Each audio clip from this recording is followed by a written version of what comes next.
4 राज्यों और एक केंद्र शासित प्रदेश में होते चुनाव के बीच इस वक्त मध्य प्रदेश की राजनीति में उबाल आया हुआ है। जहां मध्य प्रदेश में विधानसभा के चुनाव होने में लंबा समय बाकी है, तो वहीं दूसरी तरफ मध्य प्रदेश में राज्यसभा के चुनाव होने जा रहे हैं, जहां भाजपा से ज्यादा कांग्रेस के अंदर ही एक अलग खींचतान दिखाई दे रही है। बता दें, मध्य प्रदेश में राज्यसभा की 3 सीटें खाली हो रही हैं और इन 3 सीटों पर मई और जून के बीच में चुनाव हो सकते हैं और इसके लिए एक ऐसा उम्मीदवार कांग्रेस पार्टी को तय करना है जो राज्य से निकलकर संसद तक कांग्रेस को मजबूत कर सके। ऐसे में वो चेहरा जीतू पटवारी का होगा या वो चेहरा कमलनाथ का होगा या फिर वो चेहरा कांग्रेस से किसी और का हो सकता है। इसको लेकर कांग्रेस के अंदर ही माथापच्ची चल रही है। ऐसे में जानना जरूरी हो जाता है कि आखिरकार मध्य प्रदेश के अंदर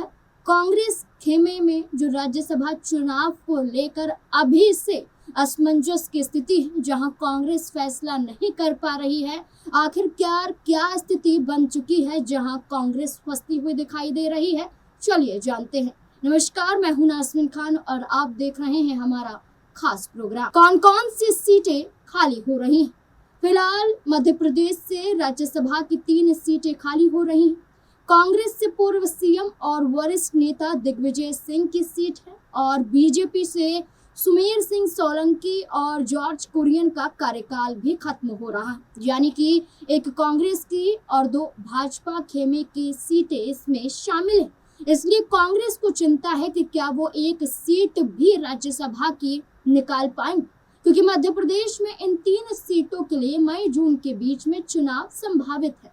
ऐसे में कोई ऐसा चेहरा चाहिए जिस पर विधायकों का भरोसा ज्यादा से ज्यादा हो सके ताकि क्रॉस वोटिंग की नौबत ना बन पाए। कांग्रेस विधायकों में हो सकता है खेल। मध्य प्रदेश में 2023 में विधानसभा चुनाव हुए थे। इन चुनावों ने कांग्रेस के 65 विधायकों को जीत दिलाई थी, लेकिन 3 विधायकों को लेकर संशय बना हुआ है। इन 3 विधायकों को लेकर कांग्रेस पार्टी मध्य प्रदेश में फंस चुकी है, क्योंकि हाल ही में हुई राजनीतिक गतिविधियों ने विपक्षी दल कांग्रेस की चिंता बढ़ा दी। कांग्रेस विधायक मुकेश मल्होत्रा की विधायकी पर तलवार लटकी है। कोर्ट ने इन्हें फैसला आने तक वोट डालने से रोक दिया है। साथ ही साथ ये भी कह दिया है कि विधायक के तौर पर आप कोई भी कार्य मध्य प्रदेश में नहीं कर सकते हैं, यानी कि आप विधायक तो हैं, लेकिन विधायक होने के नाते ऐसा कोई भी कदम आप नहीं उठा सकते हैं जब तक आप पर पूर्ण रूप से फैसला न आ जाए। जहां ये मुश्किल है, तो वहीं दतिया विधायक राजेंद्र भारती को 3 साल की सजा सुनाई गई, जिस कारण से उनकी सीट रिक्त घोषित कर दी गई है। लेकिन इस बीच में भी एक बड़ा फैसला हाईकोर्ट से सामने आएगा। पूरा मामला राजेंद्र भारती का भी फंस चुका है, ये भी वोट नहीं डाल सकते हैं। वहीं तीसरी बात है सागर जिले की बीना विधानसभा सीट से विधायक निर्मला स्प्रे से जुड़ी हुई, क्योंकि माना जा रहा है कि कांग्रेस पार्टी की विधायिका हैं, लेकिन कांग्रेस पार्टी के ही खिलाफ कई बार नजर आई हैं, भाजपा के मंचों पर दिखाई दी हैं। निर्मला स्प्रे दल बदल के मामले में फंसी हुई हैं, क्योंकि कांग्रेस पार्टी अब उनका साथ ना के बराबर दे रही है। ऐसे में कांग्रेस की मुश्किलें बढ़ गई हैं। ऐसे में जहां राज्यसभा की 1 सीट पर आसानी से जीत हासिल की जा सकती है, वहीं पेच फंस चुका है। आपको बता दें कि जहां पहले कहा गया कि 65 विधायक थे कांग्रेस पार्टी के 2023 के विधानसभा चुनाव के मुताबिक, वहीं अब ये माना जा रहा है कि अगर ये स्थिति बनती है कि एक पर कानूनी फैसला आ चुका है, जहां 3 साल की सजा सुना दी जाती है राजेंद्र भारती को, एक का कानूनी फैसला अभी फंसा हुआ है, जहां मुकेश मल्होत्रा की विधायकों को लेकर ये कहा गया है कि वो वोट नहीं डाल सकते हैं। तीसरा, निर्मला स्प्रे का मामला दल बदल के तहत सामने आ जाता है। तो अगर इन 3 विधायकों को हटा दिया जाए तो कांग्रेस के पास 62 विधायक बचते हैं। राज्यसभा की 1 सीट को जीतने के लिए कांग्रेस को 58 विधायकों की जरूरत है। संख्या बल के हिसाब से कांग्रेस का एक उम्मीदवार राज्यसभा पहुंच सकता है, लेकिन क्रॉस वोटिंग के डर से कांग्रेस की चिंता और भी ज्यादा बढ़ गई है। राहुल के वफादार बनेंगे कमलनाथ।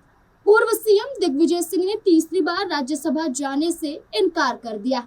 ऐसे में अब कांग्रेस के सामने ये मुश्किल है कि किसी ऐसे नेता को उम्मीदवार बनाया जाए जिसका बचे हुए सभी 62 विधायक समर्थन करें। इस हिसाब से पूर्व सीएम कमलनाथ का नाम सबसे आगे दिखाई दे रहा है, क्योंकि ये मध्य प्रदेश के मुख्यमंत्री भी रह चुके हैं। इन्होंने कांग्रेस पार्टी की कमान अध्यक्ष के तौर पर मध्य प्रदेश में संभाली है। साथ ही साथ कमलनाथ अभी छिंदवाड़ा विधानसभा सीट से विधायक हैं, यानी कि अच्छा खासा प्रभाव वो कांग्रेस के अन्य विधायकों पर डाल सकते हैं, जिसके तहत विश्वास कमलनाथ पर ज्यादा किया जा रहा है। दिग्विजय सिंह की जगह लेंगे कमलनाथ। सूत्रों का कहना है कि कमलनाथ एक बार फिर से राष्ट्रीय राजनीति में खुद जाना चाहते हैं, ऐसी इच्छा उन्होंने जाहिर की। ऐसे में उनके नाम पर मंथन किया जा रहा है। कमलनाथ के ही नेतृत्व में मध्य प्रदेश में 2023 के विधानसभा चुनाव हुए थे। कमलनाथ कांग्रेस की सभी गुटों को साथ लेकर चलने वाले नेताओं में गिने जाते हैं। सबसे बड़ी बात है कि कमलनाथ के नाम पर पूर्व सीएम दिग्विजय सिंह को भी किसी तरह की कोई भी आपत्ति नहीं, इसलिए ही कांग्रेस इस चेहरे पर दाव लगाने की सोच रही है, जिसके नाम पर सभी विधायक सहमत हो सकते हैं। कमलनाथ के संगठन में भी है अच्छी पकड़। कमलनाथ के संगठन में अच्छी पकड़ भी है, वहीं सभी विधायकों की पसंद भी माने जाते हैं। पार्टी के शीर्ष नेतृत्व का मानना है कि लंबे राजनीतिक अनुभव के कारण कमलनाथ के नाम पर कांग्रेस विधायक असहमत नहीं हो सकते हैं। ऐसे में कमलनाथ का नाम पहली पसंद बनकर सामने आ रहा है। लेकिन कमलनाथ के नाम से पहले एक और नाम मध्य प्रदेश की राजनीति में कांग्रेस पार्टी के अंदर से निकलकर सामने आया था। जीतू पटवारी का नाम था पहले आगे। मध्य प्रदेश में भले ही राज्यसभा चुनाव में 2 महीने का वक्त है, लेकिन इस तरह से राज्य में राजनीतिक परिस्थितियां बदल रही हैं। उससे नेताओं के बीच लगातार बैठकों का दौर भी शुरू हो रहा है, क्योंकि राज्यसभा चुनाव में सीटों को जीतने के लिए मंथन जारी है, कोशिश जारी है कि किस तरह से एक सीट तो कांग्रेस पार्टी आसानी से निकाल सके। जहां कमलनाथ के नाम पर चर्चा है, तो वहीं दूसरी तरफ मध्य प्रदेश कांग्रेस के अध्यक्ष जीतू पटवारी ने भोपाल में पूर्व सीएम और कांग्रेस के सीनियर नेता दिग्विजय सिंह से मुलाकात की है। इन दोनों नेताओं के बीच हुई मुलाकात को राजनीतिक जानकार राज्यसभा चुनाव से जोड़कर देख रहे हैं, क्योंकि राज्यसभा में दिग्विजय सिंह की सीट खाली हुई, जबकि वे तीसरी बार राज्यसभा जाने से मना कर चुके हैं। ऐसे में नया प्रत्याशी कौन होगा, इसको लेकर अभी से जो मंथन जारी है, इसमें कमलनाथ का नाम आगे आया। तो वहीं दूसरी तरफ इस मुलाकात के बाद फिर से जीतू पटवारी को लेकर चर्चा शुरू हो गई है, क्योंकि राज्यसभा प्रत्याशी के चयन में दिग्विजय सिंह और जीतू पटवारी की भूमिका सबसे अहम हो सकती है, इसलिए इनका नाम भी फिर से दोहराया जा रहा है। जीतू पटवारी दिग्विजय सिंह के बंगले पर पहुंचे थे और उनसे मुलाकात उन्होंने अब से 2 दिन पहले की थी, जिसके बाद उन्होंने कहा कि वह पार्टी के सीनियर नेताओं से लगातार मार्गदर्शन लेते रहते हैं। दिग्विजय सिंह उन्हें लगातार मार्गदर्शन देते रहते हैं। मार्गदर्शन इन दिग्गज नेताओं के जरिए उन्हें मिलता रहता है। राज्यसभा चुनाव हो और पार्टी के संगठन को मजबूत करने की बात हो, तो ऐसी चर्चा ना हो, ऐसा हो नहीं सकता है। ऐसे में उन्होंने खुद ये स्वीकार किया है कि संगठन को मजबूत करने के लिए और आगामी राज्यसभा चुनाव को लेकर चर्चा हुई। जीतू पटवारी ने चुनाव लड़ने से किया था इनकार। जीतू पटवारी ने पहले राज्यसभा को लेकर बड़ा बयान दिया था। वे खुद को दावेदारी से अलग बताते हुए नजर आए थे। उन्होंने कहा था कि पार्टी में कोई भी नेता उम्मीदवार बन सकता है, अंतिम फैसला संगठन ही करेगा। पटवारी ने कहा कि प्रदेश अध्यक्ष का पद बेहद जिम्मेदार भरा होता है, जिसमें 24 घंटे भी कम पड़ते हैं। ऐसे में वे खुद राज्यसभा की दौड़ में नहीं है और उनके अलावा कोई भी साथी इस पद के लिए जा सकता है। अंतिम निर्णय पार्टी नेतृत्व ही करेगा। जहां जीतू पटवारी ने अपनी उम्मीदवारी को लेकर खुद से इनकार किया, तो वहीं दूसरी तरफ ये भी कहा कि अंतिम निर्णय पार्टी नेतृत्व ही करेगा। इस बीच में दिग्विजय सिंह से उन्होंने मुलाकात भी की, तो 2 चेहरों पर संकेत मिल रहा है कांग्रेस पार्टी के अंदर कि कमलनाथ जीतू पटवारी में से कोई एक चेहरे पर फैसला कांग्रेस पार्टी ले सकती है, लेकिन अभी तक तय कांग्रेस पार्टी नहीं कर पाई। 2 सीटों पर बीजेपी की जीत तय। मध्य प्रदेश में बीजेपी के 164 विधायक हैं। राज्यसभा की एक सीट को जीतने के लिए 58 विधायकों की जरूरत है।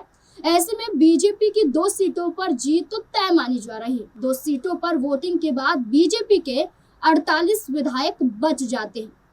ऐसे में अगर बीजेपी किसी तीसरे उम्मीदवार को चुनाव में उतारती है तो मध्य प्रदेश में राज्यसभा का चुनाव रोचक हो सकता है। माना जा रहा है कि भारतीय जनता पार्टी इस तीसरी सीट को भी अपने पाले में करने में लगी हुई है, पूरी कोशिशों में है, जद्दोजहद में है।